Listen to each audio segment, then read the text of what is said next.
ole tun tuma chuan in Sunday school record software man dan kan lo enti ranga a guide ang ani chu he Sunday school software hi zia tak chu hei Kohhran lian tak tak te Mizorama Kohhran lian ber Presbyterian Kohhran ang ten Sunday school mitam jok ten kan ngai poimo theina tura tan pizai medal te zalaram medal te khatiang tele asang sang te kan lo siam ta a tin Sunday school Zirtirtu no pangani mo puitingani mo kumchu ti zat thok to chin lo man te kan han tia khatiang ate khanin member sangtel omna chuan le kum rei tak nuwa khatiang lo man han pek don che khan tu nge kum chu ti zat kal thling to ti kha she ta harani tun kum chau result me chu en me kha har lo me thea ma se kum som nuwa te som ni nuwa te kum som pang nu velanga ani hi kum som panga kal thling to tu nge tun kumai kum som panga kal thling tun kuma tu te nge lo man la thei don han ti te kha she ta har em me ni chumi ne wang chuan khang lo man mu thei tu te kha awlsam taka kan en zung theina tura tan a software big Sunday school software hi kan lo en don ani hemi mang te hianin awlsam takin kan en thei dona chumi ne lo in member zong list te mani detail te kan en thei don bakah khan birthday han wish tu mo engmo ni pokhanin tun kum chungam an birthday ani in dot dan tu ani le thla in dot thapang te pokhan li se print out in en zung thei dona chu te chu kan en don ani ola tuna hian Sunday school software chu ti hian kan lo en don anga he tuna kan en hi a main screen a kha ni a he Sunday school software a hianin thil sang kan ti theya member thar kan ziak lut theya tin member te kha an upat danin dotin pian chamin dot te pen antin an tuna member mek zong kha tin lo ti top taila hey an pian chamin dotin a date in dotin hey birthday January ni khat ni som pahni ni som pare ni som ni pali som thum mo tiang khan in dot thiang kan en theni December thing khan tiang khan in awlsam takin ali se hi kan nei thea kan du le kan print preview the tiang khan kan ti mai thei ta ni ti chuanin hei hi atana na a department wise ati chuakan du point intermediate ho zong te ti po hian kan ti thea mo no pang Zirtirtu big te po kan ti thea senior department te po ti hian kan ti thea tiang khan an hming in dot kan du pun alphabet order in kan du pun ti khan kan rem thea hatiang khan alon ta ni le he software molte mei te takte hi tin nge kan man dan tur ti kha tuna kan lo senga ama zaberin he software hi mang tur chuanin kan computer a khan kan install tur ani a he kan computer kha lo ni ta a ti chuanin pen drive in mo cd na mo he software hi kan copy anga ti chuan hei te hi pen drive fa hian tiang kaluta pen drive fa hian te hi Sunday school software ti kha lo tawng mai ni he Sunday school software chunga an hei heng ho hi oma mo he folder hlokin kan copy ang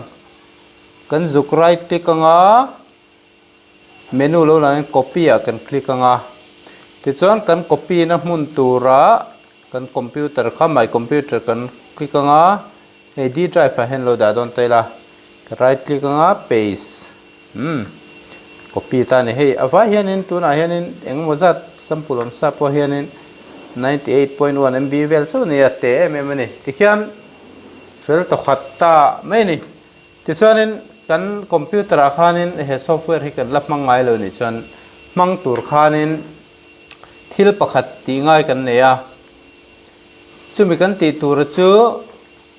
ti hian hemi chunga kan kalanga VL product activator te han kan lutang achunga hian setup te oma he setup hi kan kaltir phodoni open as administration a khoi apoin mo double click top point te kan tianga akal theita ne kan lo ha kang ti hian kan hak top menga computer muan dane zerin array de po ni theya next alo langa next a hen kan click ang ta hianin I accept ti le I do not accept ti oma accept an kan click anga mo so next kan tianga tlai po username le organization po mo lutuk lo next complete le customer complete a hen da maila next install kan click anga kan lo hak top mang re ni don lawa mo file ten copy luta system akhan man thei turin ti hena juk siam mai don ni finish saron ti kanga ti chuan hei chu kan zawta ti chuan kan thil copy kha di drive akhan ani hei hete hi lo ni ta ni hi kan sil fial lo kange tilaya a folder mi te hi engen ni enge poimo na ti khalo enila hei Sunday school software folder akhan he folder lok khania chunga thilom chu heng ho hi ni ta ni hetilaya hei milim omte hi application bera a software bera khani meya hi Sunday school record software dinan SSRS tinia version 105 date ni sompali September 2023 tinia kiki adang siam belle update siam ni khan a number ke rundang zel nga date nen tichuan hei hian mase hetira hianin kan hriattur chu he software ate hianin application a hianin kan thil zialu ho hi omlo ni hei chu aron tilang tu a control na mai khania a software taka chu nia mase hemi mang hian kan thil zialu chu khoi ange om kan ti chuan he ta folder system folder a hian chu bi chu le record data chunga hian ss record a hianin kan thil zialu hi a omani heng kan thil zia zawng hi ss record a hian a oma chumi record chunga chanin table sang omin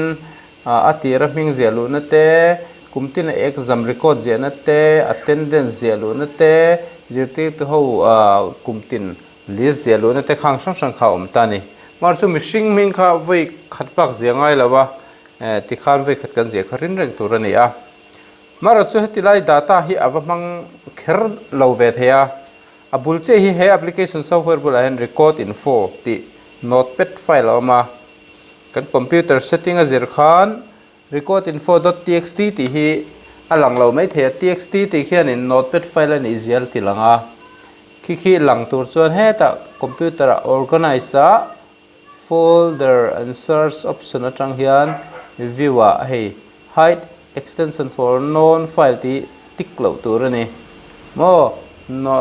Windows 10 vel ani chuanin hide extension ti khan an zong tapula search a khan ti khala mumeng ti chuan hei tira hi kan open chuan mo kan zuk right click a open kan ti chuan not record info hi ta het engmai ziak lo engmai zia lo chuan ta chin kan soeng khan system chunga record data hei chu hei hi mangmei don ani ma se khitlai ro pokhen data hi pani pathum te lo data ila chuta chuan a khoi jok nge kan man du ti kha select dei thia chu kan lo select ani chun he record ai khoi jok nge kan man don kan select kha alang don ani a setaila vel product activator chun chena kan mang zo to a kan free a chuan application le record info le system hi poimo he software rana mang tur chuan ti hian an om ho hi ngai ta ni kan da ho khangai ta a folder pon le ming ki chu kan du in kan thak theya sample form ti oma ta hianin excel kan vati so duin he excel form hi sample in siam ne aping ki list of members tin om sa king ti lo thak lawila ama ming angkhen juk jong don a ming kan lo thak dei si chanin a juk jong mu zo don lawa he kan hon chuanin he ti hian a om ringa ta ti hian akalam zawng te chu kan du len thlaka ga ro pangana le parukna akalam hin chana pasarina train hming li si ziak tron don te na nia lai mishing hming tamdana zirin automatic in line te sukin siam chop don ani a shela tira lai chungwe lai chanin kan Kohhran hming vel kha a software kan register ang kha aron ziak don ani mo te chuan hi nakina la siam bel zel te poninga list extracted ti chu hei chu nakina alis kan ti chhuah kha kan da du na hmun atan folder ki dan me kan du le kan da lo theya folder ki kan du le kan siam chop thei boka chuan hetai icon ti oma ai po hi software atana pui mo ni lawa kan du le kan pai dei theya software a chet pha don chong lo ni chuan backup te oma hi a data backup helai system chung mi database backup da khom nan ani me a hi po hi a tool overload du chona pai dei thei king zawng khelo ni ta ni ole tuna chuan a software hi kan hong don chin ta ni lo hong ti kan honang hi ti hian kan zuk kan du chon desktop at hian kan right click nga send to kan te desktop kan te nga ti chon he tiang a henaron don ani mo desktop a khan shortcut kharon theya ti chon hi kan right click nga open amo double click in kan hong don ani ole loin hong tai hetila hianin hei align a te hin click la etla hi abo hal thea ani lo point tila hi 100% akal phei zz ta 100% ani khan automatic in ai ti bo ve me ta chon ta hian login nga I login lo jon hei hek la hi thil thun na tur lai te a view na tur result na tur zong zong ki ai log ta kha kan shet lawa nge kan phal lo ina midai na lo en me lo na tur ta na te ni a chuan ta hianin administration password in kan chunga admin khian hmang tu tur mihring dang kha du zat sangtel po athun lut bel theya an password te po asset sak theya adu hun na hmang ve theilo tur pona ti sak theya tin adu le hei chuanin thun chau lo ti sela sai chu lo khoi dang lam su seti te point asset the ni an khoi thei level kha user te ki asset theya admin ki chon midang po adu le delete theya athu berani mo te chon maro chu admin password nge po khi administrator khan du chonin adang dei ati theya chon hei tick mark om na khi okay ti na khania helam pangzo kami te hi close na ni hei ten han daula aron lan zel mai khimo le click on le tura choin hei ten screen lo ta main screen kha masaberin thunna kan enang member thunna chu right click open member entry control emania he te hi file open te hi om tho bokai lang reng ani chu mo chu control m he lo lang ta kan du chonin control keyboard control m hi kan metanga tian lo lang mai thei non ta ni hi man dan kan soyang achunga hian Kohhran Sunday School record software te lo lang ta ni Kohhran Sunday School software mo ti chuan ta hianin hi engtinge kan man don kan en don ani tuna chuanin he software man dan kha ama saberin member kha kan thun phat tur ani exam attendance ani mo exam ati thate hming kumtina record ani mo attendance Sunday school kal thashim shim mo Zirtirtu kumtina Zirtirtu ho li sakha ani mo atu po ni se no pangpiang ni matanga puitling zawng thengin Zirtirtu zawng thengkhanin heta record ana lutur ne chu right click open member entry te han lutur ne kan du chon file atang hian open entry member zialuna chon heta control m hi shortcut ne kan du chonin ta hian kan click theya he close na control le m met hian kan hong thei tho bok ta ni ti chon he thun na chu lo ni ta ni he kan soi fiang man na tur achunga khian Kohhran Sunday School record software te lo lang ta a khi chu engtin po lo lang sela hetan hming search na tu romani search te oma antina kan mishing hming thun tur kha kan thun to lo te po kan selo ni chuan ta hian a hming hmanga kan zon do hming kan tianga ta hian a hming ziana search criteria te hianin have like le having le exact omni like kan ti chuanin like ke chot a hming bul lampang kan ziak kha hming bulatan dik to ni lal than moya ani chon lal ti ka sia khan lal ti in tran zong khalang do na mar chu exact ayang ka da ve thong chu hming pum ma thluan ang khan ati khap tur ani mo khami mil ka zia hetilai ka ziang mil che che tenan heta han lal rin om lo ni ta se lal rin om che che khi zong mai do na ni mar chu having ti khi ni chonin lal rin om tia pok hen rin ti chau pok hi ziak tai la mo ming lai ta mi kha rin ti om tel na zong zong he ron zong mai do na ni dina ti hen lo ti tai la ta he search na nia mo alopun heta hen enter po metela he rin om tel na ho zong kha lal rin zual ate lal rin zual ite lal rin tuang ite ei zorin pui ti te kharon mu vek ta ne mo ki ming manga zon don jon having te khenom sela tika kan du ber mi kan double click nga ti hian lain hong mei ta ne an id number te kan share ni chon hai id apo kan da theya pa te ming emo other number emo contact number te veng te date of birth mang te kan jong thei ton ta ne mo tiang khan chuan ta hianin hey anoi hianin add new ti oma edit oma save hi a disable a nakina add new kan click emo edit kan click hian aron enable don ani click theina ron amang then heta in first previous next last ti oma hi chu record ti tolna ni next time ka record chu hi som pathumna som palina songa soruk so ret ron lang mai mo previous ni jan som pasari som panga soruk som panga ai first ani chanin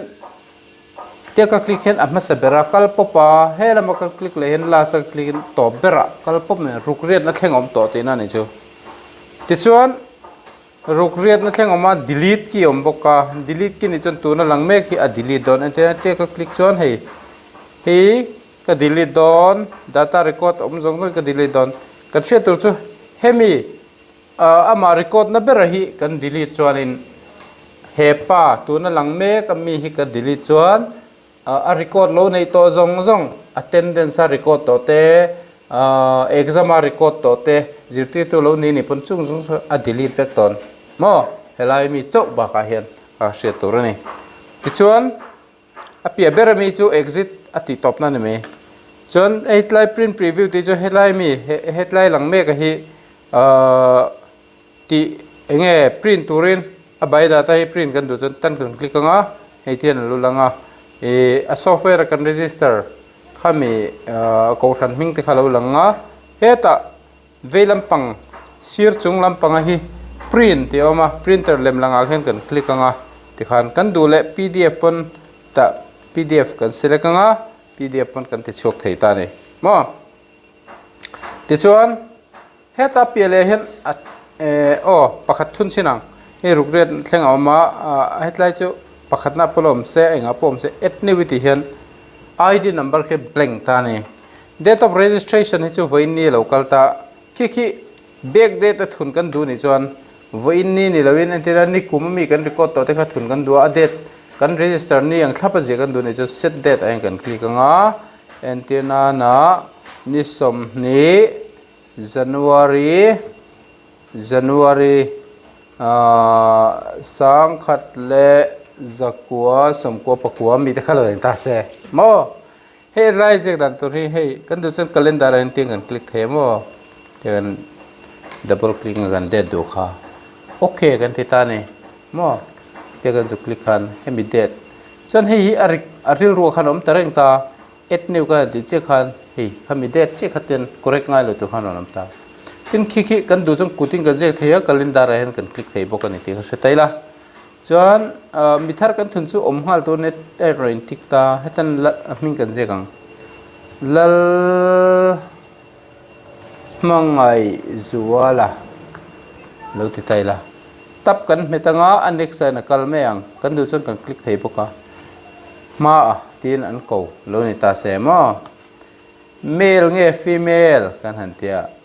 male hey mo chuan date of birth ka du chon hey click theya hey yang ka click le chon hey amman tha hianin he tian amman tha ta khanan click la January tanga December select tur lo manga mo ti chuanin akum hi tian select le theita i du date he ju click a i du le kum hi tian tiang kan ziak mai teng poi ti thea mo he zia dan to entinan heta hianin he ti zawng point lo ziak pal pon ni tala mo ti point lo ziak pal tala mun da kai kal che khat i ai nang lo le zel don ta ne ti chuan parents te khen pa ming mo nu ming mo anu zona pa zon te po khai ziak thea ei trom vek don ani chu parents a khen lal chung nu nga lo ni ta se lal chung nu nga veng hming a hian veng thlang lo ni ta se department a hianin beginners om thea primary om the junior om the intermediate sacrament senior puitling zirtirtu an tirung ai chan dule no pang zirtirtu puitling zirtirtu te point dule select thei tai lamo chon heta select adu mai select lo hianin ka du chu cursor om che khan mouse zo ka hi tian kan tu chu kan roll the ni ka kha se tai la mouse a roll pop pop theya ti zong khan se tel tabok tai la ti chuan contact number 03892360123 chuan education qualification BA te khalon ta se zelo pan poi wak chuk lawa Aadhaar number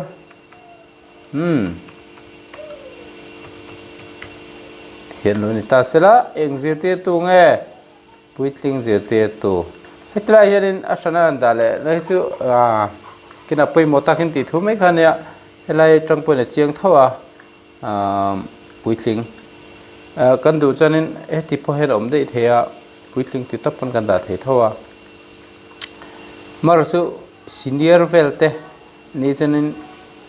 Zirtirtu khi lên đó là sắp thì có sẽ tôi ta ti chuan nota hianin kan tu du kan ziak thei ni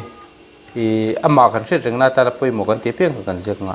chuan kan zia tur zong zong kan zia zo save kan tiang heta kan print out du pon print preview kan tianga kan click chok thei ta tin hemi hi etilai kan thu ziak zong zong hi tilai mi hi kan zuk edit that le du chuan edit kan click nga tiang kan zuk ziak le the cancel lại chân hay thầy tổ lỗ mà edit cần click trên khán tiền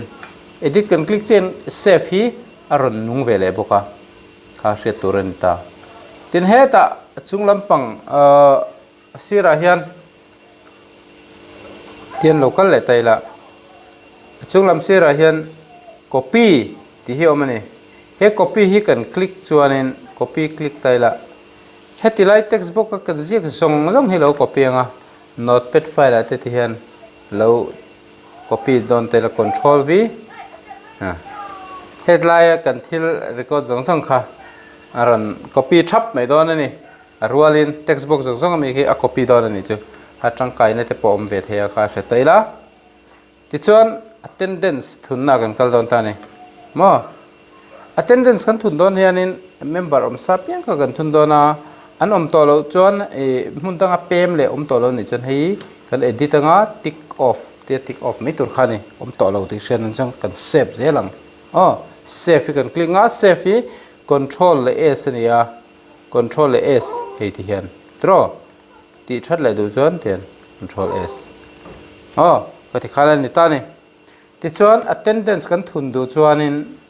heta he kan kalang attendance mo add new kan tianga sang khadzakua sang ni le so matringin kaltran ve tang sela mo sang ni le so ma lo kaltran ta ni voi somli pariya kal mo voi khatna lo ni ta se add new kan click le a senior book khala ni ta voi somli le paruk Sunday school ne ya khan liru kakal mo eta hian tuntum kha avoi ni kalna azona kal kimna mo et kan tilenga sang ni ngoro hei katiswal chat meya te di da hei ka delete du ta ne katiswal ta hei ka click anga keyboard delete key ka metang et new ka ti lenga sang ni le som atang chon sang ni le som pakhat tu ni mo sang ni som pakhat senior li ruka kal ti chon hei avoi ni na chon vai thumna chu sang ni le som pahni na lo nenga sang ni le som pahni na senior avoi thum kal na tiang khanin kan ziak zel don ta ni mo hetilai mi tu na kan zialu to chin hi kan en don je print preview kan te ti hen a list ki kumin dot hen ron lang thap me don ne bai data te ne ken mo ti chonin hepa hi sota heta member entry na hetilai tang hianin kan tick off theya to lo ni khan kan du chon hetilai tang pen ten kan tick off theya ten kan save thei bokani ka shi tai la kan du la kan ti hian to lo ni ka chanin hetlai kan tick off a kan save hianin attendance na tang ni exam thun na tang po kan tick off hian heta amari bai data jena khan to lo na bai ni kon mai don ni ti chon hei ti hian kan thun mola tin hei tilai tang han midang thun le ngai tu po khan hming khan kan sar zel theita tungai thun le tu ti khan ti hian hei kan sar zel theita ni mo chu ten kan click zel theita ni id number manga kan jong du ne pon ti hian hei mo ti khan a theita ni ti chon eta tang hianin a list kha heta tang hianin bai data hang kal du te la hi rugren na kelal reng pui alang me ka bai data hian ka kal chan he ti hian local le khal ta mai ta ne chu teng bok chanin eta tang hian exam an lut du te la exam kan thun to ho khalo langa attendance ka kal le tu chon te hian mo reng pui tho kha exam kal le du pon ti hian bai data kal le du chon ti hian chon member zelu na me ka tang han list te ha ka click chon member je to ho zawng list khati hian lo lang don ta ni available ho kha to lo ho list te po ta tang han lan thea mar chu anvai ni chan ti hian to lo le zawng mar chu ho chu ni chan ti hian kan song ti hian mo ta hianin kan du le chumi department big chu chu ti khan kan select thea tin mi pa ngai me che ta han kan select thei boka kan select lo chon vai na ni me mo tuna pom mi pa lo ti tela mi pa chu hei ho chu he ne mail lir lang tro mar chu he ka select lo chuan all ani me chuan alan dan in dot tur pui id number in dot kan id number chu kan thun phasak dan in dot khana me ya 1 2 3 nei pezela order by name oma upad dan in dot ano pang masa nge upa pa masa pian chamin dot ta khachanin upadan dot pon chon January ni khat ni thup khami ai dot dan khan ron da me don ta department in dot khateng kha thei bok ta ne mo tiang khanin kan du dan dan ki arem thei ta a tenan by name in order by name ni chon a ho kha ron phasata chuta b chuta c mo khateng khan asia the ni ti chuan hetilai lo lang hi ali se hi kan print du chuan hei print preview kan kalanga tan kan print heya kim lehzual tlai mi ang hen kan du chuan extract a hian kan kalanga mo ta hian kan kalanga ti khan khoi kan save du na mun ti khan kan ti theya chu lo le chuan in hetilai hi kan du chun ten kan du china kha copy kan du china ten kan han select anga mo chon hei hemi ali sa hen ten clickila mouse roll ila ti hian hei ten a che thei ne a retaila ten hei hi kan du chin kan copy right click anga edit a copy ti la ti chon excel file a hianin ti hianin excel hongin paste la ti hian a thei tho ni ten te po khanin a theya a retaila ti chuan hetilai hianin nakin a chun mi kha record kha tam viau the ni mi record tam viau kha trum khata hian mi zani zathum vel lang tur pang kan da the antenan somlek khalo ti taila somlek kan te he phek kharon lang phei tur mai ne phek ni na phek thum na phek li na phek nga na ยังกันคลิกเกี่ยวเทนี่เฮ็ดไรมีกันคลิกเซลเทียติขันโมอาคาอตินะตัวนี้ตินจูเราเลยจนเฮ็ดไรเห็น go to detail มังเห็นเฮ็ดไรเห็นอัน ID number กันหันเซลูเปียว ID number เรียนเปียขันหลังท่านเฮ็ดไร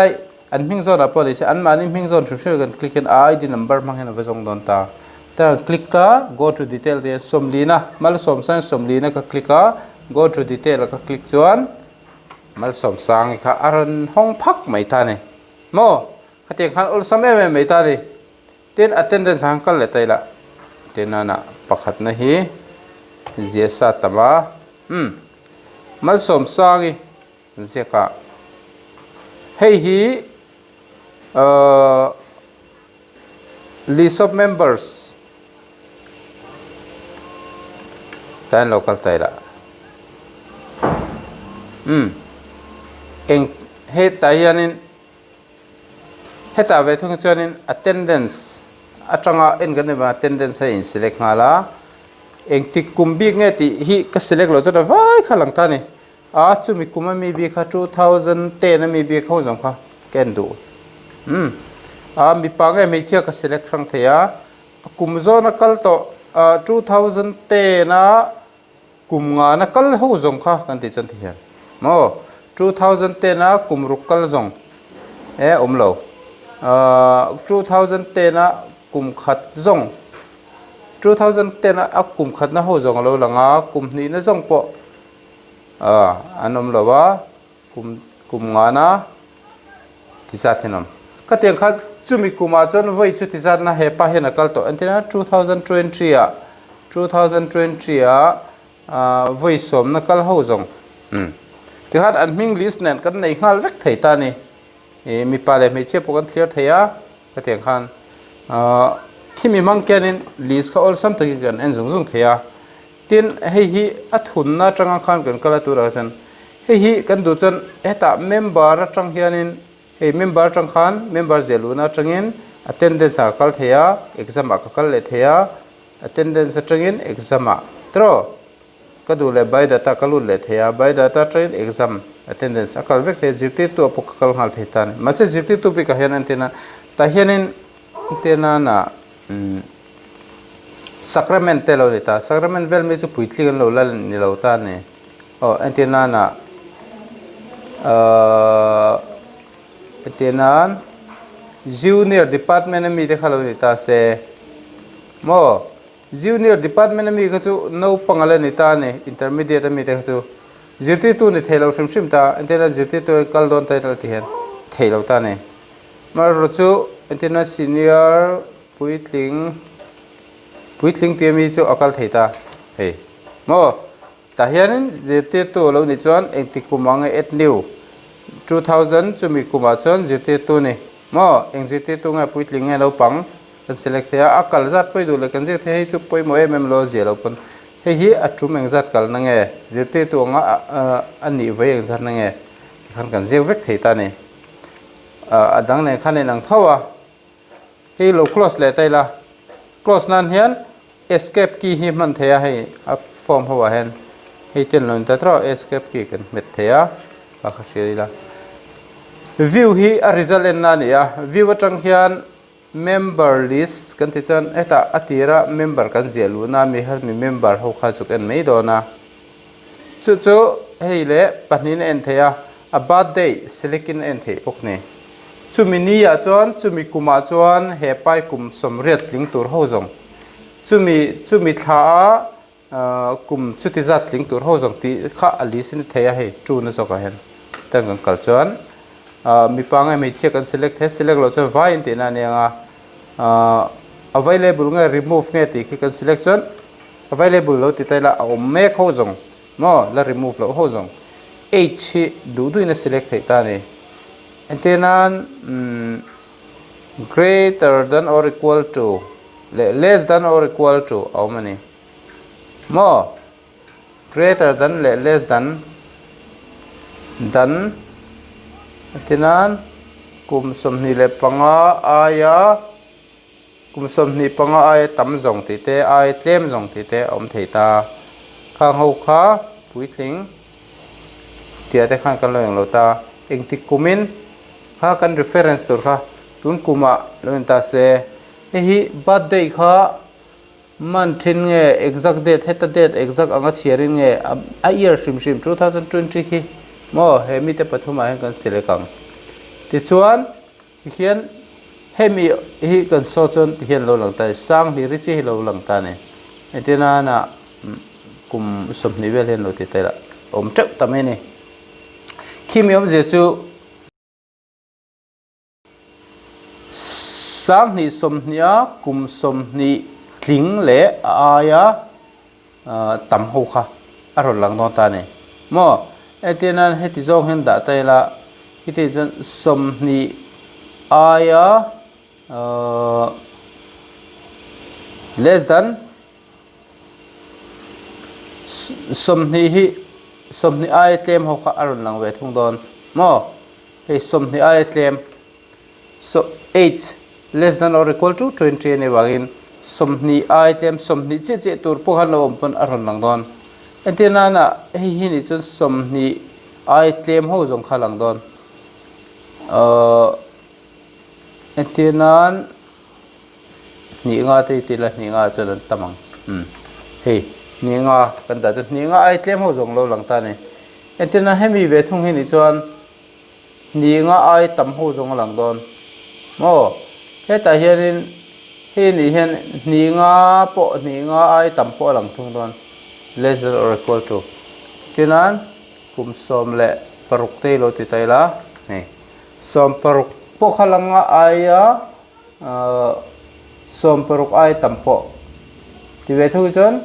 som paruk pluk che mo ai te mo ho khalang thung don tina ang kha loi thung ta ne kum hei hi select lo taila ti han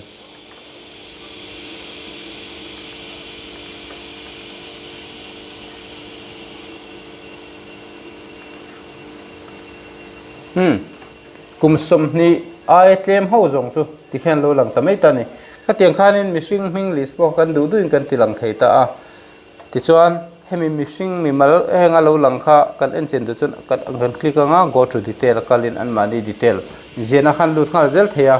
ali sahi kan extract theya print turin ka tiang hanga ti the ni lei lo close le tela e view a thau hian a yearly kan zia kha chithu manoma Sunday school exam le Sunday school attendance kal kimte mo kha ati tha te le pakhan le chorin zirtirtu kumte le zirtirtu kha chumi kuma ti kum sang sang ne na record na kha khami mi kha kan en thei ni tu te ge ti kha hetan kan click nga he attendance ami nge ka duwa exam na mi nge zirtirtu ti kha attendance mi lo en du te la engti kuma mi nge ka endu engti kuma mi nge ka endu 2020 mi ka endu mo so chuta pa chan 2020 a hian akum som kal na ho jong ka endu 2020 hi ka kum som na ani e ti ho jong ti hian kan en me kum nga kal na jong han en le chin te ti chan tan 5 e lo som pangaten lo mem mi pali lai nom me mo mi pale me chi chen sang lo de m patni female patni mo he ka select lo chon an patnin ti khan lo lang ta mai ta ne he hi aron lan dan turin dot hi by name pon order pon thia akum zat a year in dot te pan ati thia ti khian khitiang kenin kan select vek thei ni ti kha lo se taila in order of year hi chu atang ka le to chetla year hi select lo taila ti khian akomin dot chen ten lo lang vek thei don ta khia dan te khian atang ka em me ni chon hi kum som ponga tling chin kum som tling chin no kum som kal to na ni zong